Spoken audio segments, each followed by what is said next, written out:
절대전략입니다. 신한금융투자 손영채 차장입니다. 안녕하세요. 네, 안녕하세요. 네, 오늘장 한마디 어떻게 정하셨어요? 네, 오늘 장 한마디는 새 물을 부어야 곶물이 나올 텐데입니다. 어떤 의미인가요? 물의 의미는 자금이라고 생각하시면 좋을 것 같고요. 카카오뱅크의 33.2조 원에 이어서 카카오페이가 25.2조 원으로 사상 두 번째로 큰 IPO 기록을 세웠습니다. 아무래도 코스피 지수를 추종하는 일부 자금들은 트래킹 에러를 줄이기 위해서 카카오페이를 담을 수밖에 없었는데 이를 위해서 기존에 가지고 있던 다른 종목들을 덜어내야 했습니다. 그리고 카카오페이 비중이 늘어난 만큼 다른 종목을 담을 여유 자체는 당연히 없어지게 됐는데요. 여기서 말씀드리는 다른 종목이란 코스피 상장 종목 전체를 의미하고요. 2018년 이전 상장했던 셀트리온의 경우도 3개월 전 상장한 카카오뱅크나 크래프톤도 결국 지금 기준으로 본다면 기존 상장 종목 중 하나일 뿐입니다. 무슨 말씀을 드리고 싶은 거냐면 기존 종목들에 투자한 자금들 전체적으로 수익을 내기 힘든 구조가 이어지고 있다는 말인데요. 연초 이후에 코스피 3% 정도 상승하는 동안 시가총액은 10% 이상 증가를 했습니다. 어떻게 보면 코스피 전체가 유상증자에 나선 셈이고 기본적으로 이런 내용들은 기존 자금들에게는 반갑지 않은 뉴스가 되겠습니다. 이들 IPO 이후 대주주 지분은 증시에 남겠지만 나머지 초기 투자자들이나 공모 참여 투자자들 자금은 새로운 투자처를 찾아서 떠나게 되는데요. 미국 증시도 오르고 코인 가격마저 오르는데도 코스피만 4개월 연속 하락 중입니다. 고인물이 된 기존 자금 더욱 심하게 소외됐고요. 더 이상 고객 예탁금은 늘지 않고 있는 상황입니다. 새 물이 없어서 증시가 못 오르는 건지 증시가 못 올라서 새 물이 부어지지 않는 건지 잘 모르겠지만 예전만큼 활발하지 않은 개인 거래 그리고 외국인의 자금 이탈이 좋은 내용이 아님은 분명한 것 같습니다. 결국 코로나19 이후에 증시 상승의 큰 원동력이었던 개인 자금의 신규 유입과 활발한 거래가 없는 지금은 증시 성격의 변화라는 관점에서 봐야 할 것 같고요. 본인의 포트폴리오 그리고 국내 주식 매매 전략 수정에 대한 부분 역시 점검되어야 할 것 같다라는 생각입니다. 네, 최근 시장 수급에 대한 차장님의 고민이 고스란히 좀 담겨 있는 내용인 것 같아요. 또 상당히 공감이 됩니다. 그러면 오늘장만 놓고 봤을 때 세부적인 체크 포인트들 어떤 게 있을까요? 오늘장 체크 포인트입니다. 인프라 법안 통과에 힘입어서 뉴욕 증시 다시 최고치를 경신했는데요. 지난주에 예상했던 대로 이번 주 뉴욕 증시 최고치 랠리 이어갈 수 있을 것으로 보입니다. 이토록 뜨거운 미국과 달리 국내 증시는 소위 선진 시장과의 디커플링이 심화되는 모습인데요. 11월도 녹록하지는 않을 것 같습니다. 오늘 같은 경우에는 장 초반에는 미국발 훈풍의 영향을 받는가 싶더니 이내 그 힘을 잃어버린 모습인데요. 그나마 기관 매수로 장 막판에 약보합을 만들긴 했지만 공급망 우려의 반도체 업종 그리고 화이자 경구용 치료제 개발로 인한 바이오 섹터 급락 등 국내 증시의 박스권 등락 속 개별 종목 장세는 당분간 지속될 것으로 보이고요. 코스피 3,000포인트 돌파를 위해서는 결국 전망치가 둔화되고 있는 내년 실적에 대한 부분이 중요할 것으로 보입니다. 다만 이런 상황에서도 아직 죽지 않은 끝나지 않은 테마들이 있는데요. IT 부품주 일부 그리고 2차 전지, 메타버스, 비트코인, NFT와 같은 가상화폐, 대선, 오늘 같은 경우 SOC 관련 기업종 리오프닝 정도가 될 것 같습니다. 대세 상승이 아닌 이런 종목 장세에서는 이렇게 매기가 집중되는 업종 안에서만 매매를 가져가시는 게 좋을 것 같고 단기 수익 실현 및 현금 확보량을 늘려가면서 적극적인 리스크 관리가 필요한 때라는 생각입니다. 원달러 환율의 경우에는 인플레 경제 발언과는 달리 인프라 법안의 하원 통과로 인해서 위험 선호 심리 강화되면서 하락을 했고요. 아시아 주요국 증시는 혼조세 양상이었습니다. 두 번째로는 수급 특징 종목 및 외국인 매매 동향인데요. KRX 100 종목 가운데서는 에코프로 BM 상승률이 가장 높았고 인프라 법안 관련 두산 팝캣도 좋은 흐름을 보였습니다. 그 외에 셀트리온 그룹의 반등 그리고 넷마블, 크래프톤 같은 게임주도 NFT나 MSCI 편입 이슈 관련해서 상승하는 모습이었고요. 거래소에서는 3분기 최대 실적 달성으로 NHN이 두 자릿수 상승률을 기록했습니다. 종목 장세인 만큼 코스닥 시장은 명암이 더 극명하게 갈리는 모습인데 2차 전지를 제외하면 메타버스, NFT, 미디어 엔터 쪽이 여전히 강한 모습을 보였습니다. 특히 오늘 같은 경우는 리얼리티 관련주보다는 가상 관련주가 지배한 하루였던 것 같은데 수급 또한 이쪽으로 몰리는 모습이었고요. 상승 종목이 정말 많지만 상한가를 기록한 갤럭시아 머니트리에 대해서만 잠깐 언급을 드리자면 NFT 플랫폼 메타 갤럭시아 출범으로 성장 기대감이 집중된 것 같습니다.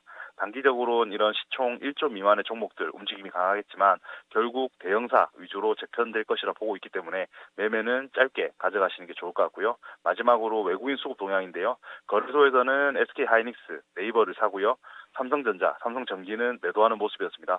코스닥 시장에서는 에코프로비엠, 카카오게임즈 등을 매수하고 동진세미캠과 SK머티리얼즈는 매도하는 모습이었습니다. 네. 보는 종목만 계속 보고 가는 종목만 가는 압축적인 그런 흐름에서 오늘의 특징 짚어주셨는데 내일장도 비슷할까요? 내일장에서 뭘 봐야 될까요? 두 가지인데요. 첫째는 일정에 관한 부분입니다. 지난주 고용지표 등에 주목하면서 상승 랠리를 이어간 미국 증시인데요. 이번 주는 인플레이션 지표 주시해야 할 것 같습니다. 현지 시각 기준 9일 10월 생산자 물가지수 그리고 10일 10월 소비자 물가지수 발표가 예정되어 있는데요. CNBC에서는 투자자들이 30년 내 최고 수준의 물가 상승률 지표가 이어진다 하더라도 주가는 앞으로 한 주 동안 새로운 최고치를 향해 움직일 것이라 전망을 하는 등 고용 보고서를 통해 얻은 경기에 대한 자신감이 증시의 추가 상승을 견인할 거다 이렇게 예상을 하고 있습니다. 연준이 테이퍼링을 발표하긴 했지만 통화 완화 정책은 당분간 이어질 거고 상승된 인플레이션을 시장이 이미 예상하고 있었기 때문에 신고가 행진이 계속될 것으로 보는 건데요. 파월과 연준 위원들, 연은 총재들 발언도 이어지기 때문에 발언 수위에 주목하면서 인플레에 대한 시각을 가늠할 것으로 보입니다. 결국 중요한 것은 이러한 분위기가 국내 증시에도 이어져야 한다는 건데 상황이 좋지는 않은 것 같고요. 이 부분은 투자 전략에서 조금 더 말씀을 드리도록 하겠습니다. 두 번째 같은 경우는 연내 남은 IPO인데요. 어제 유전체 진단기업 지니너스가 상장을 했고요. 당장 이번 주만 하더라도 디어유, 비트나인, 지오 엘리먼트 등 5개 기업이 연달아 코스닥 시장에 입성을 하는데요. 여기에 AI 검사 설비 기업 트윈, 반도체 부품 검사 장비 업체 바이옵트로 등이 일반 공모주 청약에 나서는 등 신규 상장주들의 대비가 이어지고 있습니다. 그럼에도 불구하고 공모주 시장의 분위기 자체는 고전을 면치 못하는 것으로 보이는데요. SM 상선, 시몬느, 넷마블 네오 등 2주 사이 3군데나 상장 철회를 하기도 했습니다. 다른 해에 비해 올해 상장을 철회한 곳이 많아졌다라고 할 수는 없지만 최근 시장 분위기가 좋지 않고 수요 예측이 부진함에 따라서 이런 기업들이 나오고 있는 듯한데요.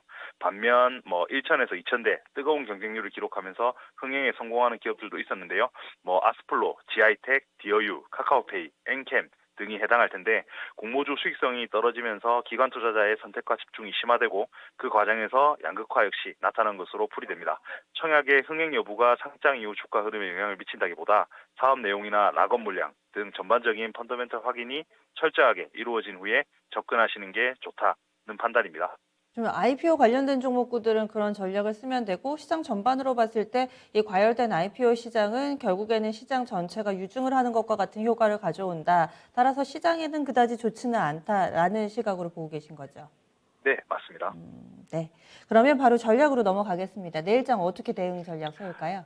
예, 내일장 넘어서 한 주 투자 전략, 디커플링에서 커플링이라는 제목을 달아보았는데요. 사상 최고치 행진을 이어가는 미국과 다르게 3,000포인트 안착에 번번이 실패하면서 전 고점보다 전 저점이 훨씬 가까운 지수대에 머무르고 있는 코스피인데요. 내년 하반기에나 안정을 찾을 것으로 보는 암울한 전망 등 당분간 박스핀의 개별 종목 상세 지속될 것으로 보입니다. 2020년 11월부터 2021년 1월 고점까지 코스피는 44% 상승하면서 1000포인트 급등을 했는데요. 코로나19 이후 미국 증시 대비 20에서 30%포인트 아웃퍼포먼 상황이었습니다. 이러한 급등이 글로벌 증시 대비 상대 매력 약화로 인식되면서 현재 정체 국면으로 이어진 것 같은데요. 미국 증시와의 키 맞추기가 전개되는 과정에서 달러와 움직임 역시 속도에 상당한 영향을 줬습니다. 실제로 코스피의 차별적 약세 국면이 지난 6월 이후 심해졌는데 이때가 달러와의 강세 추세가 시작된 시점이었거든요. 역으로 생각해 본다면 글로벌 공급망 병목 현상이 완화되고 달러가 약세 국면으로 진입하고 반도체를 중심으로 한 코스피 이익 전망이 안정을 찾고 또 상향 조정된다면 신흥국가 코스피가 더 좋은 그림을 보여줄 수 있다는 말인데요. 아직은 요원한 것 같습니다. 다만 미국 연말 소비 시즌에 대한 기대가 약해졌고 시차를 두고 수요 불안이 가시화될 수 있다는 점에서 미국 증시의 강세 동력 약화는 신흥국 증시와 코스피와의 커플링 전개 가능성을 높일 수 있는 부분이기 때문에 개인적으로 11월 중순 이후부터는 배를 같이 할 수 있을 것 같다라고 보고 있고요. 이 경우에도 역시 한국이 미국보다 상대적으로 취약하고 글로벌 공급망 병목 현상이 지속 심화되고 있다는 점은 간과해서는 안 될 것 같습니다. 조금 어렵게 말씀을 드린 것 같은데 내일장 투자 전략의 결론을 말씀드리겠습니다.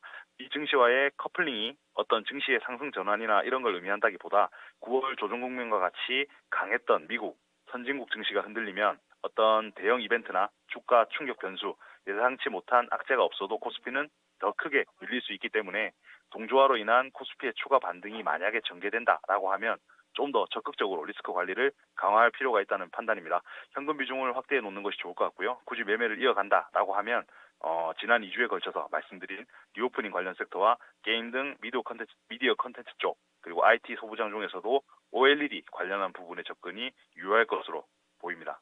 조심해서 나쁠 건 없다. 시장 분위기 이렇게 좀 보시네요. 고맙습니다. 네, 감사합니다. 네. 그래서 현금 비중을 좀 만들어 놓자. 그리고 잘 가는 미증시 훈풍 받아서 우리 증시가 조금 반등을 할 때 이때 들어가는 게 아니라 나올 타이밍으로 판단을 하고 있습니다. 그리고 제한된 비중으로 대응 좀 이렇게 짧은 매매 펼치고 싶으신 분들도 종목을 많이 압축해 주셔야 될 것 같아요. 손영채 차장은 리오프닝 게임, 미디어, OLED 이 정도로 압축하고 있습니다. 참고해 보시죠. 지금까지 다양한 투자 판단에 대한 도움 말씀드렸습니다. 종목의 상승 하락을 보장하지는 않습니다. 내일 다시 찾아뵙겠습니다. 고맙습니다.